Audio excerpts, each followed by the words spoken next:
Assalamualaikum warahmatullahi wabarakatuh. Kembali lagi bersama saya, Zuhad, di video tutorial ke-8. Di sini kita akan belajar tentang display data, di mana ini juga lanjutan dari materi sebelumnya. Langsung saya mulai saja. Nah, di display data sendiri itu pertama ada yang namanya data formatter. Fungsinya adalah untuk memudahkan pengguna dalam membaca data. I menyediakan kelas I, kemudian i18n, kemudian formatter. Kelas ini dapat diakses melalui i, app, kemudian formatter. Kelas formatter ini dapat digunakan untuk melakukan format tanggal, nilai angka, persentase, dan lain-lain. Nah, ini ada beberapa contohnya di sini, as a date, as a percent, kemudian as email, as a boolean, dan ada format custom. Kemudian ada date formatter with local, di mana formatter ini juga menyesuaikan dengan application property language atau property lokal pada komputer formatter. Misal untuk format tanggal, nama, hari, dan bulan akan disesuaikan dengan bahasa yang dipilih. Syarat PHP extension INTL harus aktif. Kemudian ada beberapa catatan, keluaran dapat berbeda untuk versi library ICU yang berbeda. Pastikan menggunakan versi library ICU yang sama untuk semua lingkungan server Anda. Ini contohnya. Kemudian ada konfigurasi formatter, di mana Anda dapat mengubah nilai default dari formatter ini melalui konfigurasi dari aplikasi, misal web.php untuk basic template. Kemudian perhatikan contoh konfigurasi di samping. Nah, ini adalah contoh untuk konfigurasi formatternya itu sendiri. Selanjutnya ada memformat tanggal dan waktu, di mana kelas formatter ini memiliki kelas formatter ini memiliki beberapa metode berbeda untuk memformat nilai.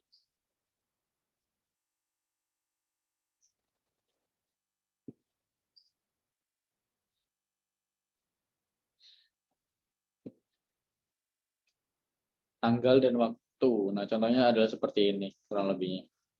Selanjutnya ada format angka, ini seperti yang dijelaskan tadi, bisa dalam bentuk persen, atau data saintifik, misalnya angka yang banyak dijadikan seperti ini, begitu. Atau currency. Caranya seperti ini, asal short size, desimal, atau integer. Kemudian ada format lainnya. Selain untuk memformat tanggal dan angka, kelas formatter dapat digunakan untuk memformat nilai raw, text, and text, paragraf, HTML, email, image URL, dan boolean. Untuk nilai 0, formatter akan menampilkannya sebagai sebuah placeholder yang secara default bernilai not set. Kata not set ini akan ditampilkan sesuai dengan konfigurasi bahasa. Anda juga dapat melakukan setting kepada null display ini, mengatur custom placeholder. Kemudian ada pagination, di mana ketika terdapat banyak data yang ingin ditampilkan dalam suatu halaman, itu kita alangkah lebih baiknya menggunakan pagination ini agar si user pengguna juga tidak terlalu banyak untuk scroll di web kita. Properti total count harus diisi dengan jumlah data keseluruhan. Untuk mengatur jumlah data per halaman dapat dilakukan melalui properti page size. Ini jadi page size ini nanti untuk berapa jumlah yang ditampilkan dalam satu iterasi. Dan total count-nya adalah total data-nya itu sendiri. Jika Anda menggunakan data provider dan salah satu dari data widget pagination secara otomatis akan aktif. Nah, ini contohnya. Kemudian ada sorting. Ini menyediakan kelas di data sort untuk memanggil sorting. Jadi kita juga bisa melakukan sorting, di mana kita bisa lihat di sini. Nah, di sini kayak ada sort order by. Kemudian di sini juga ada sort link name, yang di sort adalah by age. Kemudian ada data provider, di mana data provider ini merupakan abstraksi untuk data lengkap dengan pengelolaan pagination sorting. Dia juga menyediakan 3 macam provider, yaitu ada active data provider, kemudian ada array data provider, dan SQL data provider. Active data provider akan berisi dalam bentuk objek, sedangkan array dan SQL akan berisi data dalam bentuk array. Ini yang sering kita pakai sebelumnya juga ada active data provider, di mana active data provider ini digunakan untuk menyediakan data dengan melakukan query melalui DB Active Query. atau YDB kemudian query. Contohnya. Nanti kita juga akan menggunakan ini untuk di latihan. Controllernya seperti ini, dan di modelnya seperti ini controller juga. Ada SQL data provider, digunakan untuk menyediakan data menggunakan script SQL dasar, seperti data provider lainnya. SQL data provider juga mendukung fitur pagination dan sorting. Nah, ini di mana kita juga bisa ada variabel SQL di mana kita bisa melakukan query dengan bahasa SQL di sini. Kemudian selanjutnya ada data widget. Data widget itu merupakan widget yang berfungsi untuk menampilkan data. I menyediakan beberapa data widget, yaitu ada detail view, list view, kemudian grid view. Ini seperti kita ketahui di defaultnya si ini sendiri juga udah ada untuk part of. Jadi contoh untuk ini untuk detail view, kemudian ini adalah tabel grid view. Sorry, ini list view, kemudian di sini nanti ini yang akan saya contohkan, nah ini adalah list view. Nah, kemudian lanjut untuk latihannya, kita akan melanjutkan toko online sebelumnya. Yang pertama, di sini kita diperintahkan untuk menggunakan pagination pada halaman depan dari aplikasi toko online Anda. Sebenarnya sebelumnya saya juga sudah menggunakan pagination, namun memang tidak sampai menyentuh controller ya, karena memang hanya ada di view. Dan ini di pagination-nya saya menggunakan data provided, active data provided. Cuman kali ini kita akan mempraktekannya sesuai dengan yang dibutuhkan. Jadi untuk yang pertama yang kita lakukan pagination itu untuk di itemnya. Jadi yang di home page yang untuk mengatur ini. Jadi kita cari controllernya, di mana itu controllernya adalah site controller. Nah, di sini kita cek ada di dalam action index-nya. Jadi untuk melakukan pagination itu kita pertama lakukan query dulu untuk panggil semua datanya dulu. Find where, kemudian ini silakan diabaikan dulu karena ini sebenarnya untuk menangkap query dari untuk hasil query dari inputan kategori yang dipilih. Jadi sebenarnya bisa langsung ke sini, di mana di sini juga ada count, query, kemudian count. Ini untuk menghitung jumlah tabelnya, di mana ini nanti kita panggil untuk mengisi dari total count. Di mana total count ini harus berisi dari total data.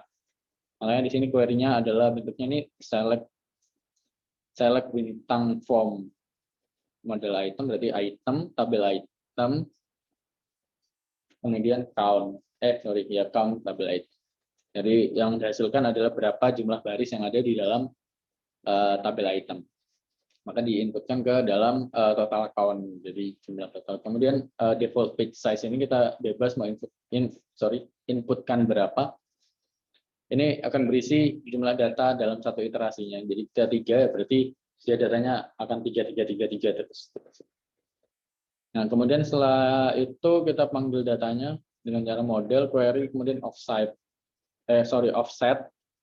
Kemudian kita inputkan di sini pagination-nya. Nah, terus kita juga masukkan parameternya. Di sini ada limit pagination, untuk limitnya baru kita call all. Kemudian kita lempar ke view, kita render ke view.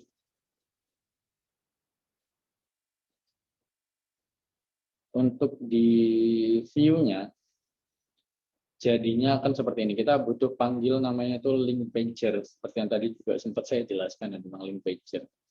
Nah, di sini kita kan udah punya list item yang kita udah ketahui kemarin ya, yang isinya adalah sel dari masing-masing item produk card-nya.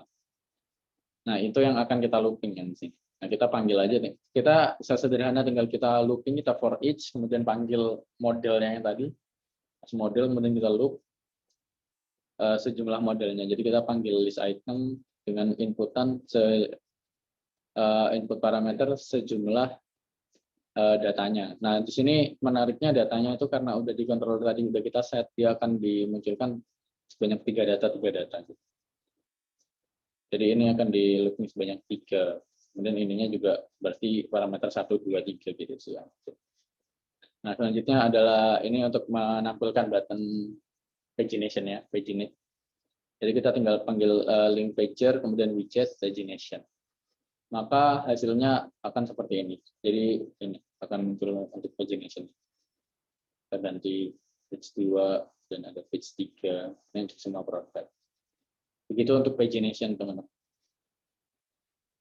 Kemudian untuk selanjutnya adalah tambahkan fitur untuk menampilkan item produk berdasarkan kategori. Nah, di sini kurang lebihnya sama. Kita juga mulai dari sini. Yang membedakan adalah ini saya siapkan dulu parameter apa ya? Catch functionnya untuk menangkap lemparan dari view dari hasil input di kategorinya ini. Kemudian selanjutnya setelah ini selesai, kita juga kembali ke view, kemudian ini kita bikin tampilan form inputnya. Juga pilihannya ya. Jadi di sini yang pertama ya seperti biasa kita bikin option aja biar nggak susah-susah banget. Nah, di sini ada looping di mana dia manggil item kategori, kemudian find all ya. Jadi semua datanya kemudian di loop dan dijadikan option di sini. Maka nanti untuk menampilkan dropdown ada kategori apa aja gitu. Jadi seperti itu. Nah, kemudian di sini juga kita ada submit button di mana isi actionnya nanti ya seperti biasa button success dan ditangkap di active form ini access action size index option kemudian metodenya post ya. Jadi kita di sini yang dilempar ya ID kategorinya itu. Nah, balik lagi. Oh sorry, sebelumnya juga kita butuh manggil widget active form karena kita pakai kemudian helper HTML. Nah, di sini jadi kategori yang tadi dilempar kan masuk tuh kategorinya dicek apakah ada inputan kategori dan tidak kosong dan expose kategori dicek itu ada isinya dan juga tidak nol, maka dia akan diproses ke sini. Jadi query and where. Jadi ini nggak cuman find gini aja, di dalamnya langsung ada pilih ada where-nya, where kategori ID sama dengan kategori yang diinputkan tadi. Baru diproses ke sini seperti biasa. Untuk hasilnya dia akan jadinya seperti ini. Nah, ini loopingan kategori. Jadi ketika kita tambahkan kategori baru, maka ini akan muncul juga kategori. Contoh ya, coba kita tambah kategori dari database itu dia item kategori. Ya. Kita tambah kategori baru misalnya.